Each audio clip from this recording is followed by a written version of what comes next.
Boa noite, meus irmãos, a graça e a paz do Senhor Jesus. Obrigado, presbítero Cédric, pela condução do nosso culto até agora. Tivemos que dar uma pequena adaptada, uma corrida por causa do nosso horário, mas estamos quase lá. Então, como foi dito, irmãos, eu quero chamar a sua atenção para a continuação da nossa exposição em Isaías, capítulo agora número 40. Isaías, capítulo 40. Vamos retornar à nossa caminhada neste livro, que começamos no dia 16 de julho do ano passado. Estamos quase completando o ano, há 11 meses, e temos relembrado, meus irmãos, durante todo o nosso percurso, este tema geral do livro de Isaías, que eu quero relembrar com os irmãos e refrescar a nossa memória. Vamos lá? O Senhor removerá a iniquidade, trazendo a promessa por meio do reino e da pessoa do Messias. Bem, antes, meus irmãos, de nós entrarmos no nosso texto de hoje, eu creio que nós precisamos de fazer um rápido sobrevoo, uma recapitulação do que nós vimos até agora, certo? E ênfase no rápido, porque a gente não tem tempo para repassar tudo, os vídeos estão à disposição dos irmãos. Então vamos lá. O que nós vimos nos capítulos 1 ao 39, esta primeira parte do livro de Isaías? Do 1 ao 35, irmãos, nós temos profecias de condenação, de advertência, de julgamento, certo? Então, depois do capítulo 36 ao 39, mais um clique aí, por favor, nós temos um parênteses histórico, certo? Então vamos ver cada uma dessas partes. Do 1 ao 35, como é que nós desenvolvemos? 1 ao 6, profecias contra Judá. Do 7 ao 12, profecias de libertação de Judá, olhando já para o futuro. Do 13 ao 23, aí nós temos, irmãos, profecias, advertências contra nações, falando sobre a necessidade deles abandonarem seus planos e confiarem no Senhor.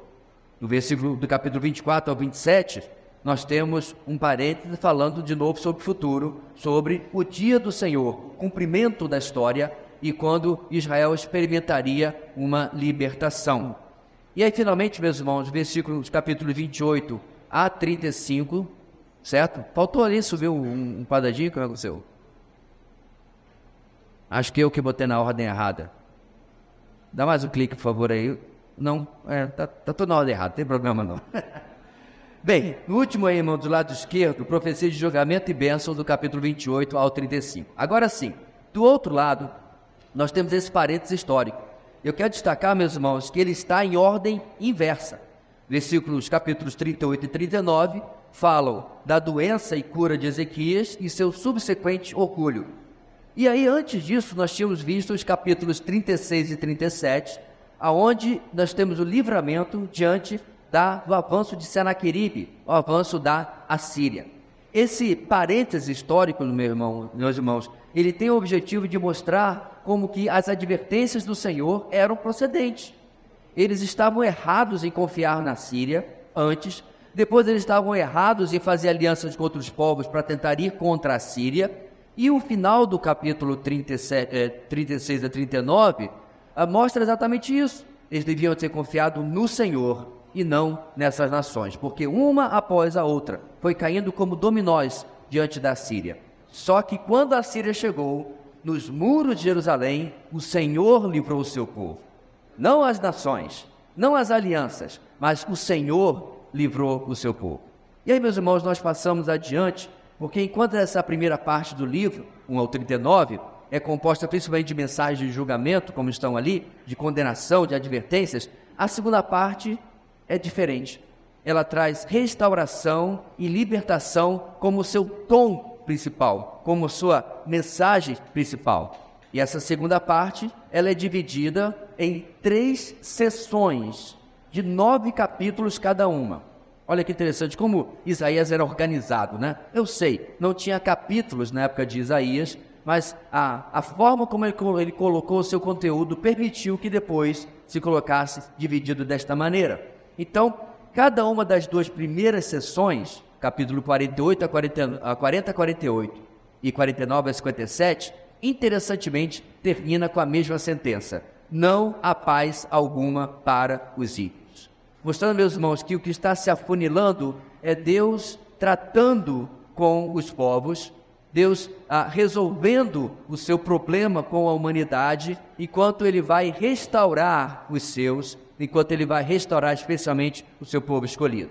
A primeira sessão, irmãos, traz a libertação do cativeiro na Babilônia, que já foi profetizada no capítulo 39. Este é o assunto principal do 40 ao 48, e o principal libertador é Ciro, que é mencionado nesta sessão, nos capítulos 44, nos capítulos 51, coisa que nós vimos hoje de manhã na nossa EBD, certo? Você que não falta EBD, participou desse ensinamento. No segundo lugar, meus irmãos, nós temos a rejeição e depois a restauração do servo sofredor. Quem é o servo sofredor? O Messias prometido. Isso é discutido, irmãos, do 52:13 até o 53:12. E está também próximo nos capítulos 49 e 57. Esta é a segunda sessão da segunda parte. E, finalmente, 3, a consumação da restauração de Israel e do mundo por parte ou por meio do Senhor e da sua ação.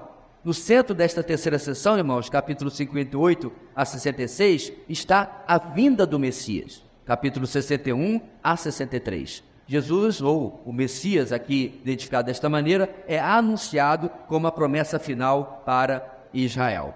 Bem, irmãos, quando Isaías escreveu essas profecias de restauração, capítulo 40, em diante que vamos ver agora, Judá ainda tinha mais de 100 anos de dificuldade pela frente, antes de cair finalmente sob o governo da Babilônia, aonde ficaria enfrentando o cativeiro durante 70 anos. Ou seja, no nosso texto de hoje, Isaías está antecipando o futuro cativeiro e a restauração de Deus desse cativeiro. Isaías escreve para encorajar os habitantes de Judá a viverem em retidão no presente, apesar das circunstâncias difíceis que os esperavam nos anos seguintes. Então, o que temos, irmãos, no capítulo 40, a partir dele, portanto, é uma enorme mudança de tom. Não mais profecias de condenação e advertência. Agora são profecias de conforto, de consolo, de esperança.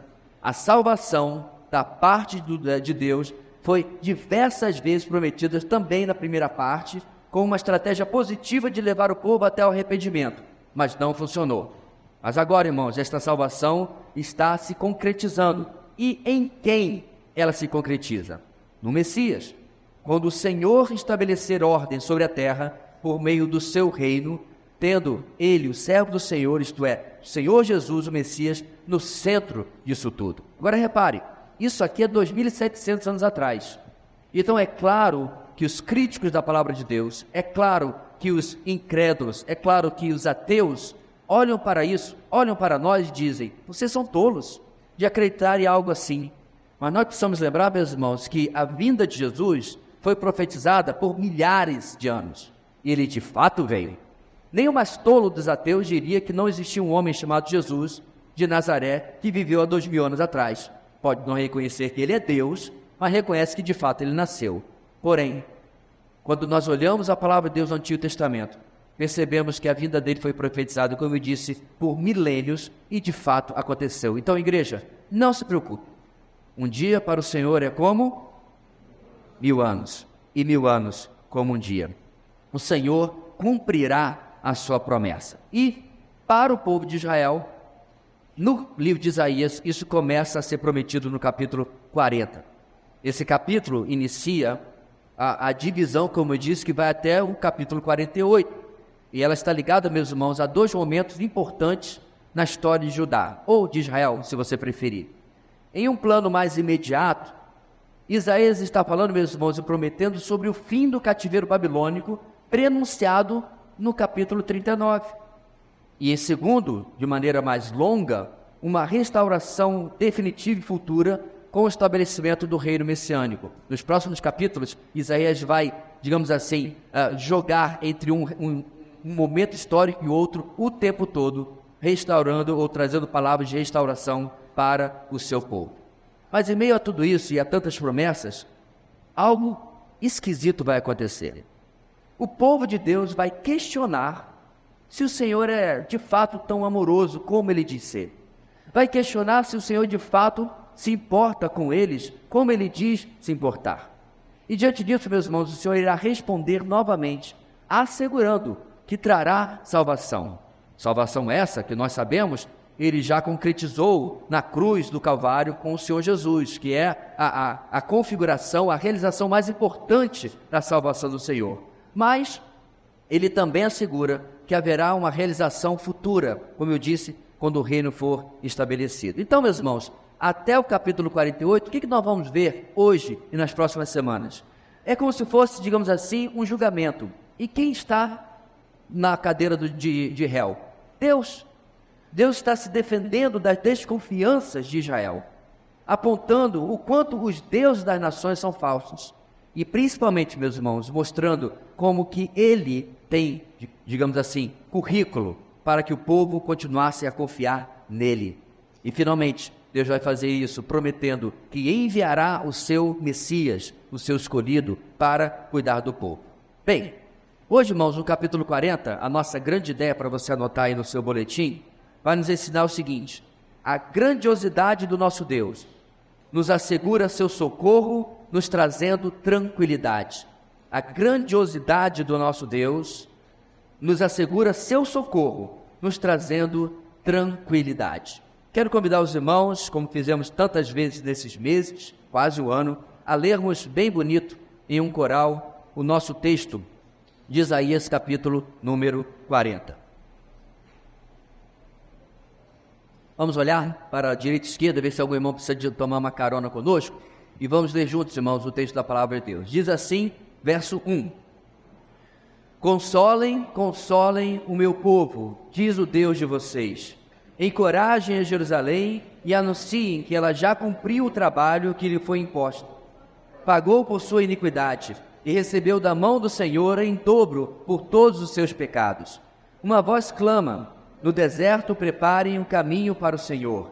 Façam no deserto um caminho reto para o nosso Deus. Todos os vales serão levantados, todos os montes e colinas serão aplanados. Os terrenos acidentados se tornarão planos e as escarpas serão niveladas. A glória do Senhor será revelada e juntos todos a verão, pois é o Senhor quem fala. Uma voz ordena: clame. E eu pergunto: o que clamarei? Que toda a humanidade é como a relva e toda a sua glória como as flores do campo. A relva murcha e cai a sua flor, quando o vento do Senhor sopra sobre eles. O povo não passa de relva, a relva murcha e as flores caem, mas a palavra de nosso Deus permanece para sempre. Você que traz boas novas a Sião, suba num alto monte. Você que traz boas novas a Jerusalém, erga sua voz com fortes gritos. Erga, não tenha medo. Diga à cidade de Judá: aqui está o seu Deus. O soberano, o Senhor, vem com poder. Com seu braço forte ele governa. A sua recompensa com ele está. O seu galardão o acompanha. Como pastor ele cuida do seu rebanho. Com o braço ajunta os cordeiros e os carrega no colo. Conduz com cuidado as ovelhas que amamentam suas crias. Quem mediu as águas na concha da mão? Ou com o palmo definiu os limites dos céus? Quem jamais calculou o peso da terra? Ou pesou os montes na balança e as colinas nos seus pratos? Quem definiu limites para o Espírito do Senhor? Ou o instruiu como seu conselheiro? A quem o Senhor consultou que pudesse esclarecê-lo e que lhe ensinasse a julgar com justiça? Quem lhe ensinou o conhecimento ou lhe apontou o caminho da sabedoria? Na verdade, as nações são como uma gota que sobra do balde. Para ele, são como o pó que resta na balança. Para ele, as ilhas não passam de um grão de areia. Nem as florestas do Líbano seriam suficientes para o fogo do altar. Nem os animais de lá bastariam para o holocausto. Diante dele, todas as nações são como nada. Para ele, são sem valor e menos que nada. Com quem vocês compararão Deus? Como poderão representá-lo? Com uma imagem que o artesão funde e que o ourives cobre de ouro e prata, e para a qual modela corrente de prata? Ou com o ídolo do pobre, que pode apenas escolher um bom pedaço de madeira e procurar um marceneiro para fazer uma imagem que não caia? Será que vocês não sabem? Nunca ouviram falar? Não lhes contaram desde a antiguidade? Vocês não compreenderam como a terra foi fundada? Ele se assenta no seu trono acima da cúpula da terra, cujos habitantes são pequenos como gafanhotos. Ele estende os céus como um forro e os arma como uma tenda para neles habitar. Ele aniquila os príncipes e reduz a nada os juízes deste mundo. Mal eles são plantados ou semeados, mal lançam raízes na terra, Deus sopra sobre eles e eles murcham. Um redemoinho os leva como palha. Com quem vocês me vão comparar? Quem se assemelha a mim? Pergunta o santo. Ergam os olhos e olhem para as alturas. Quem criou tudo isso? Aquele que põe em marcha cada estrela do seu exército celestial e a todas chama pelo nome. Tão grande é o seu poder e tão imensa a sua força que nenhuma delas deixa de comparecer. Porque você reclama, ó Jacó, e porque se queixa, ó Israel? O Senhor não se interessa por minha situação. O meu Deus não considera a minha causa. Será que você não sabe? Nunca ouviu falar? O Senhor é o Deus eterno, o Criador de toda a terra. Ele não se cansa, nem fica exausto. Sua sabedoria é insondável. Ele fortalece o cansado e dá grande vigor aos que estão sem forças. Até os jovens se cansam e ficam exaustos, e os moços tropeçam e caem. Mas aqueles que esperam no Senhor renovam as suas forças, voam alto como águias, correm e não ficam exaustos, andam e não se cansam. Amém. Irmãos, Isaías não poupa palavras e elogios, além de usar abundantemente perguntas retóricas, para as quais as respostas sempre confirmam e destacam a grandiosidade do nosso Deus. De fato, Isaías está preparando a defesa de Deus com dois argumentos iniciais, antes inclusive de chegar nas reclamações do povo e então entregar o seu terceiro argumento. Tudo isso para provar que a grandiosidade do nosso Deus nos assegura seu socorro, nos trazendo tranquilidade, e de que desconfiar disso só serve para provocar a nossa própria ruína. Vamos começar, meus irmãos, a caminhar no nosso texto. Em primeiro lugar, hoje, do versículo 1 até o versículo 11, a palavra de Deus nos ensina o seguinte: a confiabilidade do nosso Deus nos dá segurança em suas promessas. A confiabilidade do nosso Deus nos dá segurança em suas promessas. Com as suas anotações, mas com a sua Bíblia aberta, acompanhe como que a palavra de Deus vai nos ensinar hoje. O Novo Testamento, irmãos, identifica o Espírito Santo como o Consolador. O termo significa literalmente aquele que se põe ao lado, que chama para perto de si, se colocando ao nosso lado. Outras traduções dizem que ele é o Consolador, chamando de Conselheiro. Aqui, meus irmãos, no nosso texto, no primeiro versículo, em consonância com a doutrina da Trindade, o nosso Deus é o autor do consolo. Por meio de Isaías, ele convoca o seu povo para que ele seja consolado.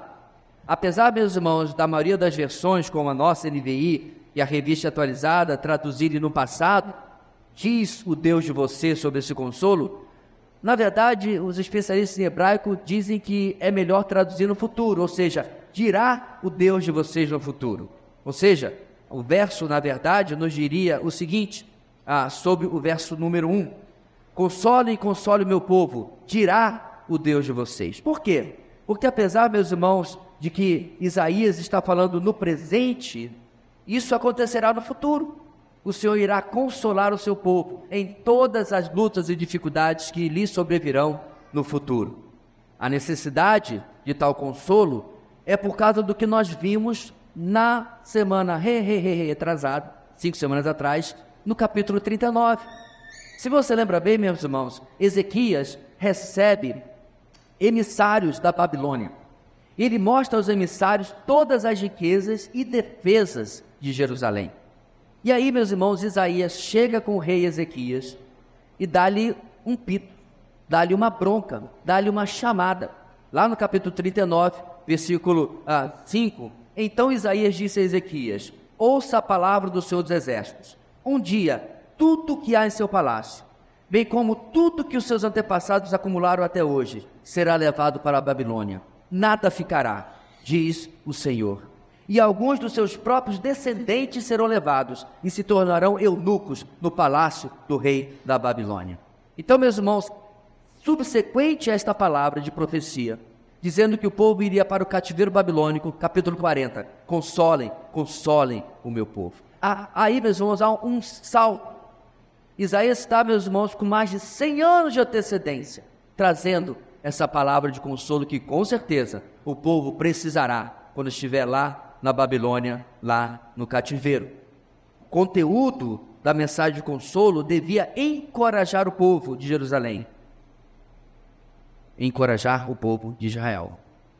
Interessante, meus irmãos, que o original fala de algo mais bonito do que apenas encoraje Jerusalém. Originalmente, meus irmãos, literalmente, o hebraico diz: falem a respeito do coração de Jerusalém.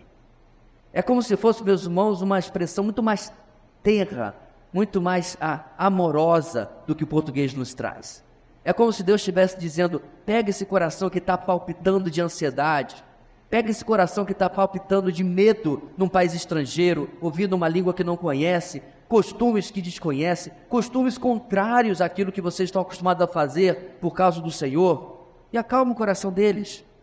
Acalma, porque eu estou fazendo aquilo que eu determinei soberanamente. Alguns, inclusive, meus irmãos, nessa expressão de falar ao coração, enxergam uma ligação com a nova aliança. Por quê? Porque quando Deus falou sobre a nova aliança através de Jeremias e de Ezequiel, profetas do cativeiro, certo? Ele falou que Deus disse que iria remover o coração de pedra e dar um coração de carne. O coração de pedra, meus irmãos, era esse que durante milênios vinha desconfiando do Senhor. O coração de pedra era esse que impediu, atrapalhou, digamos assim, Israel de confiar no Senhor. Mas agora o coração de carne, o coração renascido, que eles receberiam não agora da saída do cativeiro babilônico, mas como promessa, profecia para o futuro, era um coração que iria capacitá-los a obedecer. E adivinha só, é isso que a nova aliança fez no nosso coração. Removeu o coração empedernido da religiosidade, da incredulidade, da dureza de vida e colocou o coração de carne, o coração da nova aliança. Mas nessa palavra de consolo, meus irmãos, Deus diz também para eles que deveriam saber que o seu trabalho, literalmente a sua luta, a sua batalha, havia acabado. Mas fica claro, meus irmãos, contudo, que apesar da palavra de consolo, que a iniquidade do povo havia causado isso e tudo aquilo que eles havia acontecido. Ou seja, Deus os puniu porque assim eles procederam. Porém, logo, os 70 anos de cativeiro chegariam ao fim. E mais do que isso, meus irmãos, nesse texto fala sobre o fim da iniquidade. Isso aponta para uma solução maior, uma solução futura, uma solução definitiva. Aponta para a chegada da redenção futura que virá sobre o remanescente fiel de Israel. Ou seja, o cativeiro é um capítulo a mais no programa de Deus com este povo, o qual um dia levará esse povo a se encontrar finalmente com o Messias prometido, que virá salvá-los dos seus pecados. Como eu disse, meus irmãos, constantemente nessa profecia, Isaías fala do presente, de um futuro bem perto, mas de um futuro distante também. Hoje de manhã, na nossa EBD, nós falamos sobre isso. Como Deus tem planos para o futuro.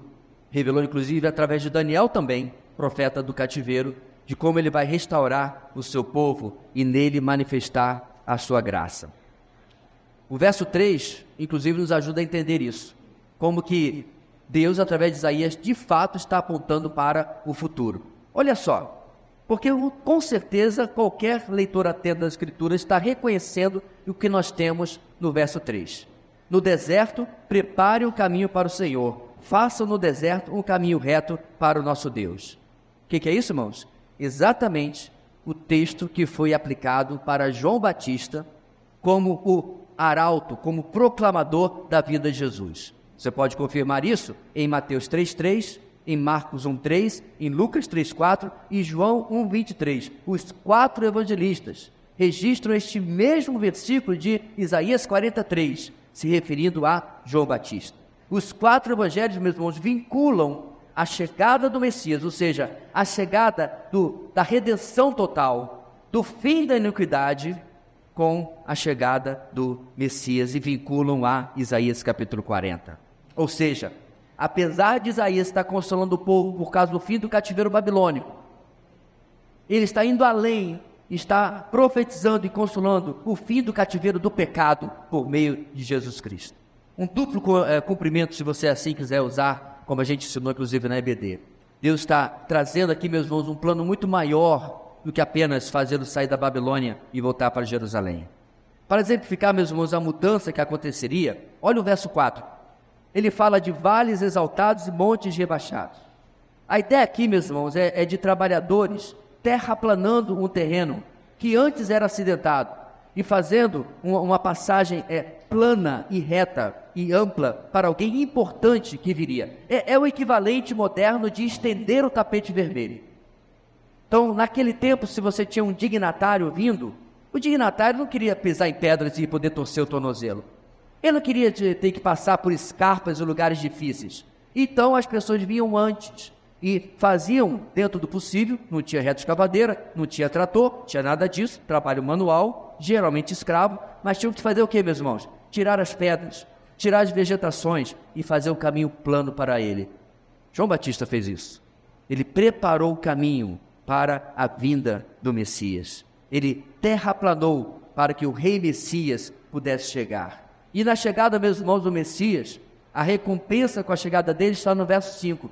Dias da glória do Senhor sendo revelada diante deles. Isso, meus irmãos, tem diversas concretizações. Começa com algo impensável. O povo de Deus seria restaurado à sua terra. Quando eles foram, meus irmãos, arrancados de Jerusalém, arrancados de Judá e levados para a Babilônia, eles achavam, nunca mais iremos voltar.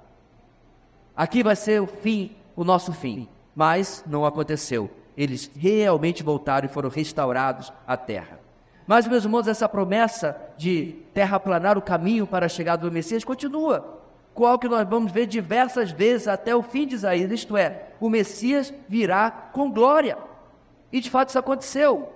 600 e poucos anos depois, o apóstolo João escreveu o seguinte: aquele que a palavra tornou-se carne e viveu entre nós. Vimos a sua glória, glória como a do unigênito vindo do Pai, cheio de graça e de verdade. Hoje, meus irmãos, nós temos condições de entender detalhes da palavra de Deus em Isaías 40, que os primeiros leitores não tinham condição de entender completamente, porque eles estavam naquele tempo da história.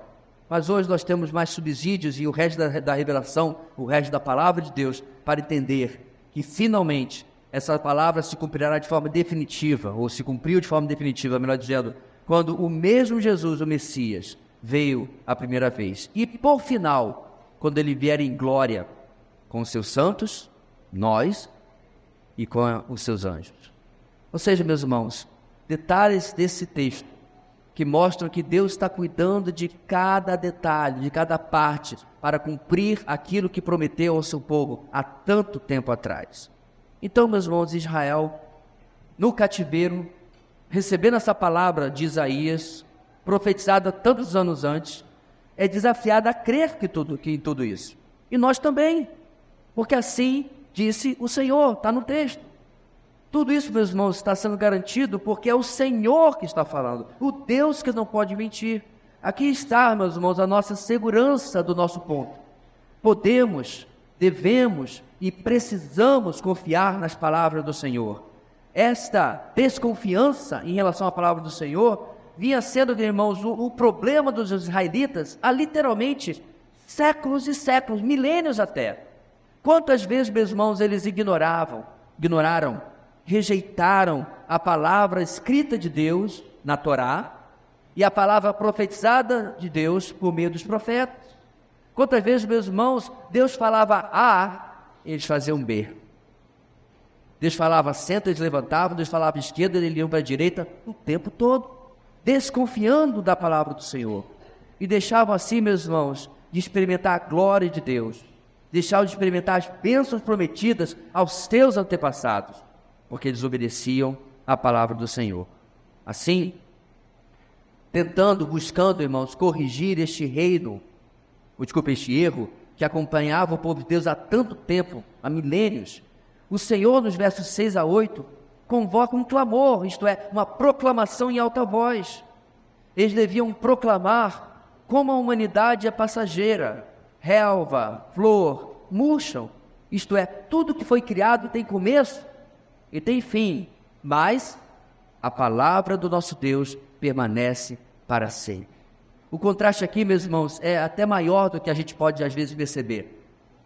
Nós e toda a criação, nós ficamos para trás, porque nós no final das contas estamos debaixo da maldição do pecado. Tal como nos fala, irmãos, o apóstolo Paulo em Romanos 5,12. Portanto, da mesma forma como o pecado entrou no mundo por um homem, e pelo pecado a morte, assim também a morte veio a todos os homens, porque todos pecaram. Nós passamos, a flor morre, a relva murcha, por causa do pecado, por causa da maldição, que toda a terra, inclusive nós, estamos. Mas, por outro lado, a palavra do Senhor é eterna. Não apenas a palavra escrita e profetizada, mas isso inclui, meus irmãos, a palavra encarnada de Deus, que é o próprio Senhor Jesus. No princípio era aquele que é a palavra, ele estava com Deus e ele era Deus, registrou João no capítulo 1 do seu Evangelho. Ele, meus irmãos, é a parte mais sublime de toda essa promessa ao povo de Deus do Antigo Testamento. O Messias que eles receberiam seria muito mais do que um mero líder humano. Ele seria o próprio Deus encarnado, o Senhor da vida, aquele que venceria toda a temporalidade da nossa vida. Tudo aquilo que hoje, irmãos, nós vemos passar. Hoje eu assisti um vídeo meu de 4 aninhos. Como eu estava jovem. 4 aninhos, irmãos. Como o tempo passa e a gente vai simplesmente murchando como a flor. Ficando para trás como a flor. Porém, em Cristo, na palavra encarnada, no Deus encarnado, nós temos a segurança, nas palavras dele, de que vamos viver para sempre. Que este corpo que é corruptível vai se revestir de incorruptibilidade. Inclusive, consolem-se uns aos outros com essa palavra. Não é que Paulo fala em Tessalonicenses? O consolo, irmãos, da certeza da vida eterna. Para terminar esse nosso primeiro ponto, nos versos 9 a 11, o Senhor convoca alguém que traz boas novas ao povo de Deus, identificado aqui com o nome alternativo de Jerusalém, isto é, Sião.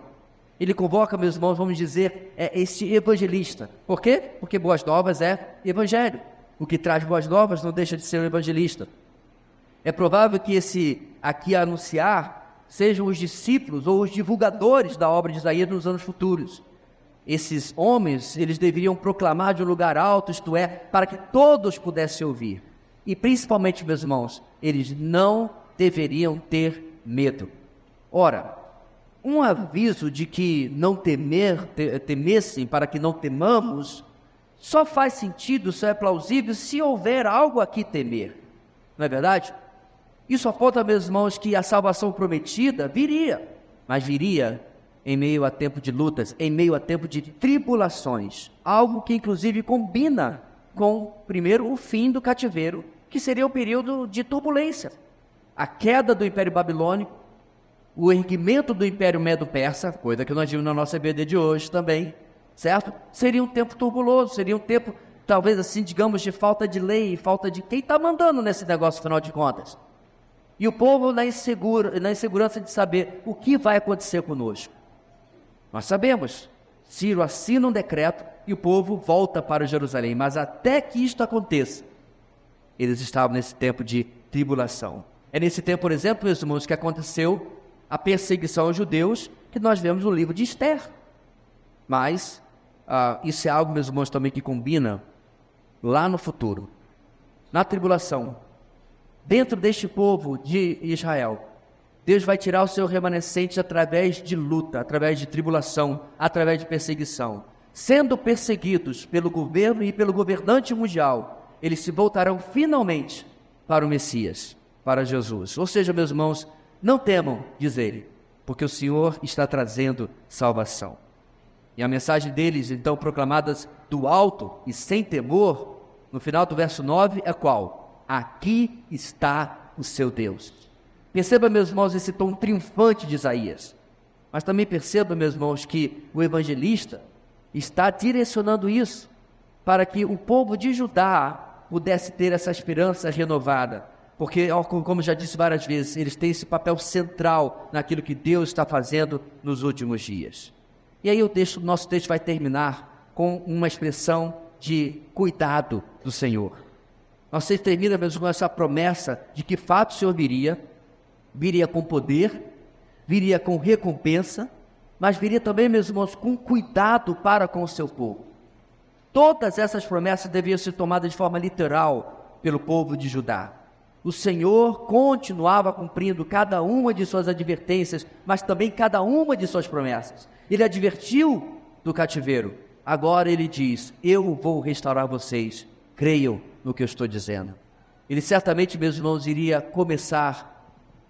terminar aquilo que ele havia começado a realizar com o seu povo. E quando ele se chama, meus irmãos, como um pastor nesse texto, não há como a gente não fazer o elo com João capítulo 10, versículo 11, aonde o Senhor Jesus diz: eu sou o bom pastor dá a sua vida pelas ovelhas. No nosso texto, o Senhor Deus declara que viria como pastor.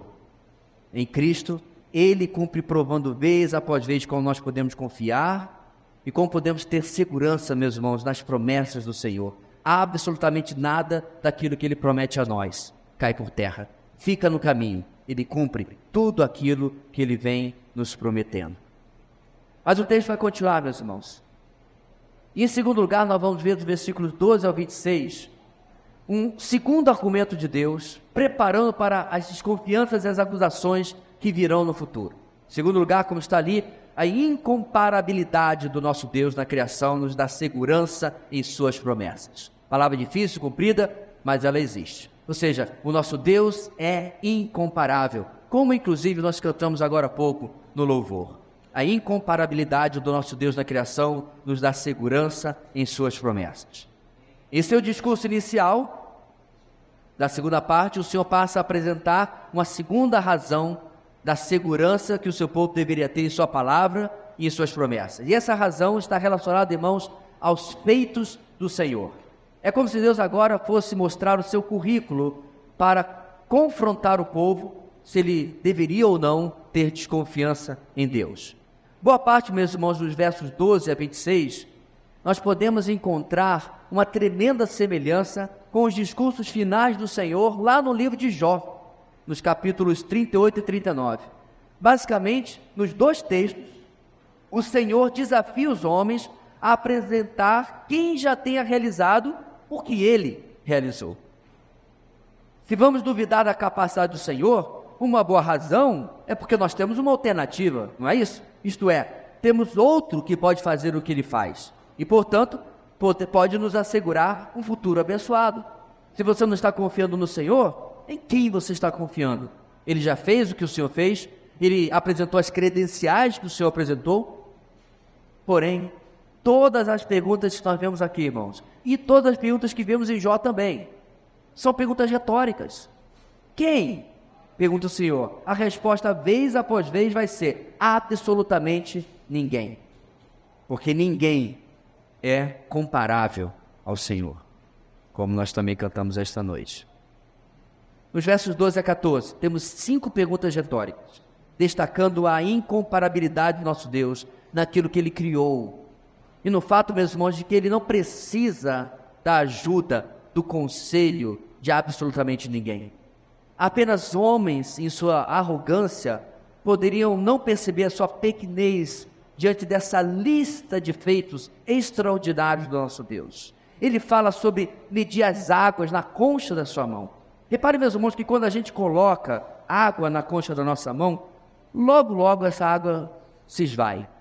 Ela consegue atravessar por entre os nossos dedos, não é verdade? Ela passa e a gente fica só com a mão molhada e nenhuma água. Não o nosso Deus. Ele não apenas mede as águas na concha das suas mãos, mas a água fica lá. Ele conta as areias, cada grão e tudo mais e chama as estrelas pelo seu próprio nome. Nos versos 15 a 17, diante da grandiosidade do Senhor como Criador, as nações são para Ele como nada. Não entendamos mal, irmãos, o texto que está ali do versículo 15 a 17.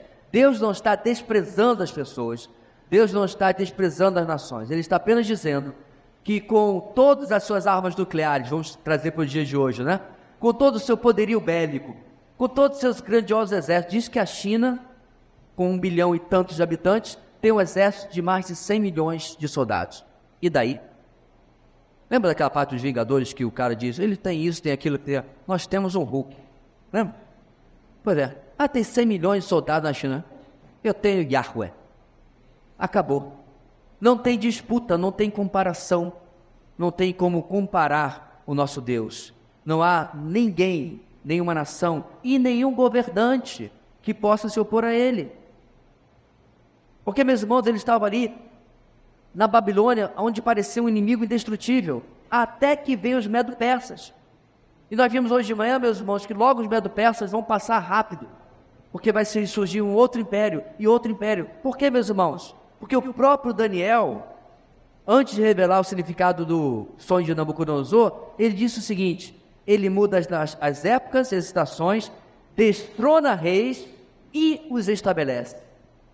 Dá sabedoria aos sábios e conhecimento aos que sabem discernir. Então preste atenção, até governantes malignos, ímpios, maus, são permitidos que cheguem ao poder por causa da mão do soberano Deus. De alguma forma eles vão cumprir os seus propósitos. Então, o seu candidato não ganhou a última eleição, ou na próxima agora, não ganhou, não tem problema. Nada escapa, meus irmãos. Ninguém é revestido de poder. Romanos capítulo 13. Sei que do alto lhe seja dado. E quem disse isso não foi nem Paulo, meus irmãos, foi Jesus. Diante de Pôncio Pilatos, ele disse: nenhum poder você teria sobre mim, se do alto não lhe fosse dado. O Criador de tudo, o dono de tudo, estava ensinando noções básicas de soberania a Pôncio Pilatos. Esse é o nosso Deus. E nem mesmo, meus irmãos, toda a madeira das florestas do Líbano, os animais de lá, seria o suficiente para um sacrifício à altura do nosso Deus. Sabe o que essa parte me fala, meus irmãos? Os sacrifícios, eles sim podiam ser pacíficos. Quando, por exemplo, um filho nasceu, aí eu fazia um sacrifício de louvor a Deus. Não tem pecado envolvido, certo? Aí o judeu ia lá, ele passou no concurso. Não sei se tinha concurso no Antigo Testamento, mas você entendeu o que eu quis dizer. Ele está feliz, ele está contente, então ele fazia um sacrifício. Eram chamados sacrifícios pacíficos. Não tinha pecado envolvido. Mas tinha o outro, que era quando pisava na bola, quando pecava. Ele pegava o animalzinho, atravessava lá o arraial de Israel, né? Todo mundo sabia o que ele ia fazer. Ele ia diante do sacerdote, colocava a mão sobre o animal, confessava o seu pecado e o animal era morto no lugar dele. Era um prenúncio de quem, irmãos? De que Jesus, eis o Cordeiro de Deus que tira o pecado do mundo. Pois bem, não adianta, meus irmãos. Todas as florestas do Líbano se tornando lenha e todos os animais sendo sacrificados não seriam suficientes diante de um Deus absolutamente santo. Os sacrifícios do Antigo Testamento nunca perdoaram pecados. O autor de Hebreus fala isso. O sangue de bodes e ovelhas não pode cobrir pecados. Mas teve o sangue de um cordeiro, sem mácula, perfeito, sem pecado, que cobriu os nossos pecados. Nos versos 18 e 20, mais 4 perguntas retóricas. E aqui, inclusive, com um certo tom de ironia por parte de Isaías. E todas as perguntas, meus irmãos, basicamente se resumem a uma só. Israel, como vocês podem me comparar a imagens de falsos deuses? Irmãos, a idolatria e esses falsos deuses eram o calcanhar de Aquiles de Israel desde que saiu do Egito. De fato, o cativeiro babilônico curou pelo menos uma coisa, a gente pode ter certeza disso: a idolatria acabou em Israel. Mas até então, foram séculos e mais séculos, Baal, Astarote e outros falsos deuses que eles recorriam. E mais interessante, meus irmãos, esses falsos deuses eram feitos com os próprios materiais que o Senhor criou. Ouro e prata para os ídolos dos ricos e madeira para os pobres que não tinham como pagar. Ou seja, meus irmãos, diante do Criador de tudo, eles tomavam os materiais que eles faziam para criar ídolos e proceder na sua idolatria. Até as habilidades que esses homens tinham, os artesãos, os ourives e tudo mais, vinha do Senhor. Eles usavam para corromper os homens, levando para longe do seu Criador. Nos versos 21 e 22, no contexto temos mais 4 perguntas retóricas, falando de como, de sua posição elevada nos céus, o Senhor rege tudo aquilo que Ele criou. De forma, meus irmãos, bem poética, Isaías pinta uma figura do Senhor assentado sobre o próprio planeta Terra, sobre a curvatura da Terra. Bem, o pessoal da Terra plana não deve gostar muito desse versículo aí não, né? Mas está aí. Agora, perceba que nas perguntas feitas aqui no verso 21, fica claro que das coisas que eles estão ouvindo, as perguntas, deveriam ser senso comum. Deveriam ser coisas, meus irmãos, que eles já saberiam de cor e salteado. Por que, meus irmãos? Por que eles não conheciam este conhecimento ou não tinham este conhecimento? Porque paulatinamente, desde a criação, irmãos, Deus foi sendo colocado de lado pelos próprios homens. Por isso vem a pergunta: vocês não sabem disso? Vocês não conhecem isso? Gênesis capítulo 1, versículo 1 já nos registra: no princípio Deus criou os céus e a terra. Então vem a pergunta: será que vocês não sabem? Nunca ouviram falar? Não lhes contaram desde a antiguidade? O contínuo abandono por parte de Israel e dos povos do Senhor era algo absurdo, mas que tinha se tornado uma realidade neste mundo. Irmãos, nós vivemos uma época completamente igual a esta. Totalmente igual. Os homens vão abandonando o Senhor e vão excluindo-o da história. Nietzsche foi a ousadia final de dizer: Deus está morto. De forma tola, é claro. Mas isso mostra, meus irmãos, como remover Deus da equação é remover o empecilho final que as pessoas sentem para poder viver as suas vidas como elas desejam, como elas querem. Mas hoje, meus irmãos, o poder é disputado e homens são adorados no lugar do Senhor. Portanto, versos 23 e 24, o nosso Deus é aquele que aniquila e destitui os poderosos deste mundo. Os faraós perceberam isso, outros reis perceberam isso, e muitos outros viram o Senhor reinando, tirando-os da história, e verão isso. Nabucodonosor, humilhado pelo Senhor, finalmente reconheceu quem era o nosso Deus. Porque, meus irmãos, só existe um governante, em cuja coxa está gravado Rei dos Reis e Senhor dos Senhores, e certamente ele não é um desses meros mortais. O Senhor reina. Então a nossa sessão termina nos versos 25 e 26, desafiando novamente o povo a abandonar as comparações. Depois de listar, meus irmãos, falsos deuses, falsos poderosos, abandone as comparações. As duas últimas perguntas retóricas deixam mais uma vez clara a incomparabilidade do nosso Deus em relação a qualquer outra coisa, ser ou pessoa. Deus, que não pode ser comparado a ninguém nem a nada. Ele sabe tudo sobre a sua criação e a tudo ele sustenta. E a sua força e o seu poder, e em sua força e seu poder, ele criou e controla e sustenta milhões e milhões ou bilhões e bilhões de estrelas, e diz que ele chama cada um surpreendentemente pelo próprio nome, e elas respondem. Essa poesia, meus irmãos, é claro, a estrela é meramente um sol como o nosso, mas essa ideia, meus irmãos, é mostrar: Deus está no controle, e as coisas mais incríveis desse universo estão sobre a atenção dele. Deus é chamado, meus irmãos, portanto, constantemente desse Criador que tem o controle de tudo. E assim, o povo podia confiar que ele traria o reino prometido à realidade. Tudo o que ele tem prometido, ele vai cumprir, porque ele é incomparável. Isso nos dá segurança em suas promessas. A nossa última sessão, meus irmãos, vai trazer duas coisas. Entre elas, vai trazer como Israel estava, digamos, decepcionado com o Senhor. Na mente deles, se o Senhor é o único Deus e o mais poderoso que os falsos deuses, mais poderoso do que as nações, então por que nós estamos no cativeiro? Até este ponto, meus irmãos, de certa forma, Judá se negava a compreender que eles mesmos haviam trazido a desgraça sobre as suas vidas.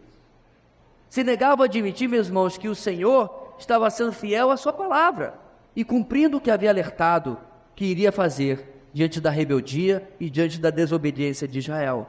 Então, tanto com a confiabilidade que já vimos, quanto com a incomparabilidade que já vimos nos pontos anteriores, agora o Senhor já se vai adiantando e vai responder finalmente a queixa de Israel com um terceiro argumento. Ele vai fechar a terceira característica sua, que deveria acabar e calar com as reclamações de Israel, e digamos de passagem, né, irmãos?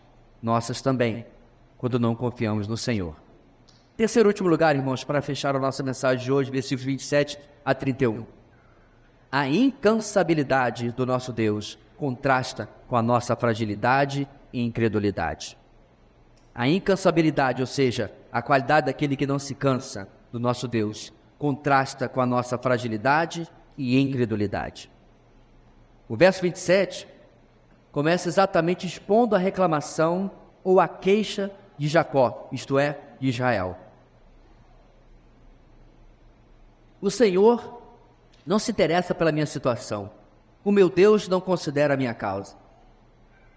Primeiro, meus irmãos, precisamos lembrar que Isaías está escrevendo dos seus dias, mas falando ao povo durante o cativeiro babilônico. Ou seja, aqui nós temos aqueles que foram arrancados da sua terra natal, da terra prometida, e temos aqueles também que nasceram deles, ou seja, aqueles que nasceram já no cativeiro.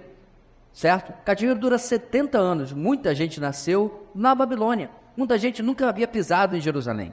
É muito provável, inclusive, que homens como Esdras, Neemias e Zorobabel nasceram no cativeiro e não conheciam a terra dos seus pais. Mas independente, meus irmãos, se eles possuíam uma ligação e um legado, com a história do seu povo ou não, o povo num total vivia perigosamente se afastando paulatinamente do seu Deus, esquecendo a sua história, esquecendo o que Deus havia feito e provavelmente, irmãos, negligenciando o conhecimento da palavra de Deus, ao ponto de duvidar do interesse do Senhor por eles.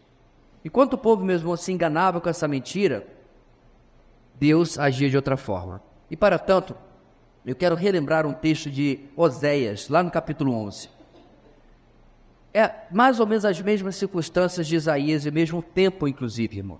E detalhe, Isaías e Oséias são quase o mesmo nome em hebraico, da mesma origem. O Senhor é salvação. E, meus irmãos, Oséias profetizou, passamos para essa exposição nesta igreja, de novo, alertando o povo que se arrependesse e voltasse para o Deus que os amava. E aí ele escreve o seguinte, meus irmãos, lá no capítulo 11. Quando Israel era menino, eu o amei, e do Egito chamei o meu filho. Mas quanto mais eu o chamava, mais eles se afastavam de mim. Eles ofereceram sacrifícios aos Baalins e queimaram incenso para os ídolos esculpidos.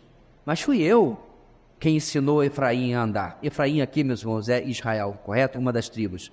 Mas fui eu quem ensinou Efraim a andar, tomando-o nos meus braços. Mas eles não perceberam que fui eu quem os curou. Eu os conduzi com laços de bondade humana e de amor. Tirei do seu pescoço o jugo e me inclinei para alimentá-los. Acaso não voltarão ao Egito e a Assíria não os dominará porque eles se recusaram a arrepender-se? A espada reluzirá em suas cidades, destruirá as trancas de suas portas e dará fim aos seus planos. O meu povo está decidido a desviar-se de mim, embora sejam conclamados a servir ao Altíssimo, de modo algum o exaltam. Está vendo como isso vem de tempos? Olha como Deus responde, meus irmãos. Como você responderia? A ingratidão, ao seu amor ser literalmente jogado na sua cara, ser rejeitado. Olha o que Deus responde. Como posso desistir de você, Efraim? Como posso entregá-lo nas mãos de outro, Israel?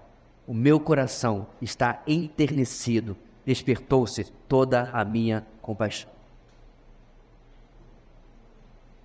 Rejeição, rejeição, rejeição. Cuidado, amor, compaixão é a resposta do Senhor. O problema de Israel, meus irmãos, é o problema de muitos de nós hoje em dia. Muitos querem a bênção de Deus, mesmo vivendo em rebeldia para com Ele. Querem algo de Deus, mas se recusam a reconhecê-lo como Senhor de suas vidas e conduzir as suas vidas debaixo da vontade do Senhor. Querem o céu, mas se recusam a reconhecer a Jesus como o único e suficiente Salvador e a viverem para Ele. Esta semana, brincando, 2 homens que esperavam perto de mim, conversavam um com o outro, e um dizia para o outro quão bondoso alguém era, o colega de trabalho. Esse aí já comprou o ingresso dele direto para o céu. E eu ouvindo. E aí ele continuou, meus irmãos, ali falando das coisas boas que esse homem falou, mas depois falou assim, rapaz, mas ele é da pá virada. E aí começou a falar do currículo do camarada. Trai a esposa, bebe até cair, anda com ela, anda com a outra. Esse é o homem que aparentemente já comprou o ingresso dele para o céu. Esse é o problema, meus irmãos, que eu estou destacando aqui, tanto de Israel como de nós hoje. Israel queria viver como queria. E ainda queria que Deus o abençoasse. Este não era o contrato. Leia lá, meus irmãos, em Êxodo, em Levítico, em Número e Deuteronômio. Eis aqui, Israel, a minha lei. Ande nela e você será abençoado. A colheita de vocês vai estourar todo ano. Colheita, super colheita todo ano. As mulheres de vocês vão ter filhos, um após o outro, quanto vocês quiserem. E vocês serão atraídos, as nações serão atraídas por vocês. Essa é a realidade de Israel no Antigo Testamento, irmãos? Não. Viviam passando fome muitas vezes porque a colheita se perdia. Mulheres eram estéreis, várias delas da história, inclusive do povo de Deus. E os povos ao redor viviam oprimindo Israel por causa da sua desobediência. Então o Senhor continua, e no versículo 28 ele de novo vem com as perguntas retóricas. Será que eles não sabiam ou nunca ouviram falar? Novamente, meus irmãos, fica exposto como que aquilo que o Senhor vai dizer deveria ser um senso comum, deveria ser algo óbvio para eles. E muitas vezes, meus irmãos, nós desobedecemos ao Senhor, não porque não sabemos o que fazer, mas porque nós inventamos um Deus alternativo na nossa mente. Deus não permite tal coisa, mas... Quantas pessoas nós já ouvimos falar, meus irmãos, eu fiz isso, mas Deus entende. Não, Deus não entende não.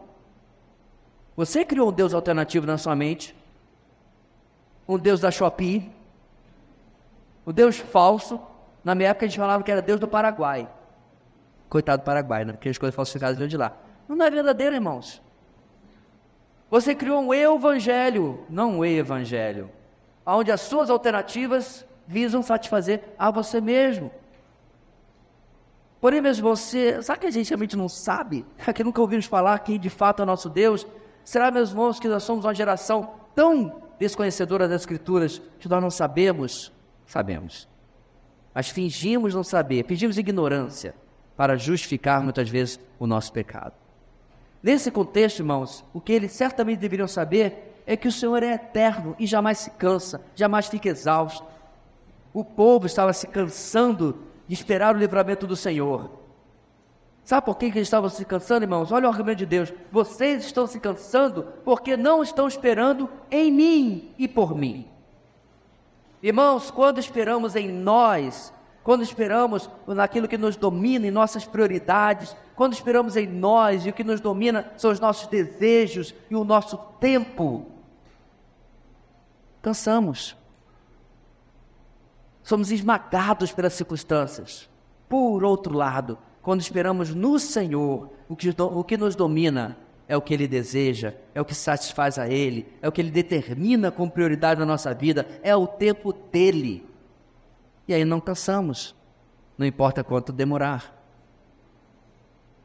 O cansaço virá e as forças se acabarão, mas o Senhor fortalece os cansados e sem força, nos diz o versículo 29. Mas como assim? Se o Senhor faz isso, por que o povo aqui estava cansado e sem forças?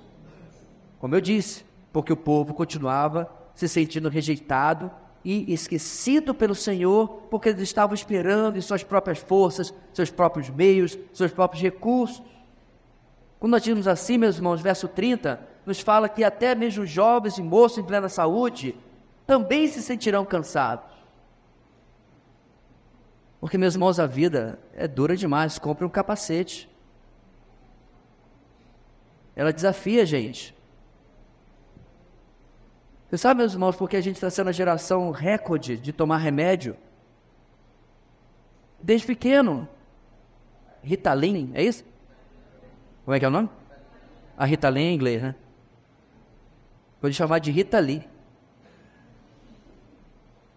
Criança sendo dopada desde pequeno.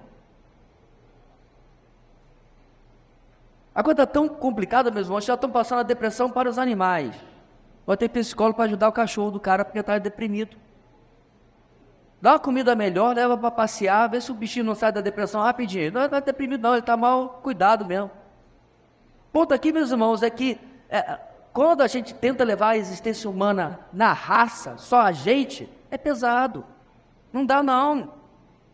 E o povo lá no cativeiro estava tentando levar por si só. Então, no verso 31, o Senhor aponta para um outro tipo de alternativa de vida, aqueles que esperam no Senhor. Entre os leitores futuros de Isaías, irmãos, passando pelo cativeiro, aqueles que esperavam no Senhor eram diferentes, eram o que permaneciam fiéis a Deus, que entendiam que Israel estava colhendo o que havia plantado. Muito provavelmente, meus irmãos, a força desses aí vinha da onde? De atentar às palavras do profeta, dos profetas, a palavra de Deus. Eles ouviam Ezequiel, profeta que o Senhor havia dado para que fosse para o cativeiro com eles. Ele ouviu, meus irmãos, as palavras, e liam e criam nas palavras de Jeremias, que 2 vezes disse, o cativeiro vai durar só 70 anos. Talvez alguns diziam assim, já estou com 73, então não vou ver o fim do cativeiro. Amém, mas Deus está no controle. Eles esperavam no Senhor. Eles eram restaurados, irmãos, em suas forças. Para os leitores de Isaías no cativeiro, provavelmente Isaías estava falando desse reavivamento nacional que eles iriam experimentar, se não nas próximas gerações. E embora eles estivessem, irmãos, debaixo do peso das suas circunstâncias, do peso do cativeiro, o Senhor os ajudaria a se revestir e voar alto, como águias, como diz o versículo 31, para serem sustentados pelo Senhor, tanto emocional como espiritualmente. É verdade, eu e você não estamos no cativeiro, mas isso se aplica a nós aqui também. Para nós encerrar, meus irmãos, a nossa mensagem hoje está um pouco mais longa por causa da nossa recapitulação. Vamos rapidamente ver como que isso tudo se aplica a nós. Vamos começar do começo. Primeiro ponto, está lá exposto. A confiabilidade do nosso Deus nos dá segurança em suas promessas. Irmãos, nós temos 2 alternativas simples na vida. Simples de enumerar, nem tão simples assim, muitas vezes, de decidir.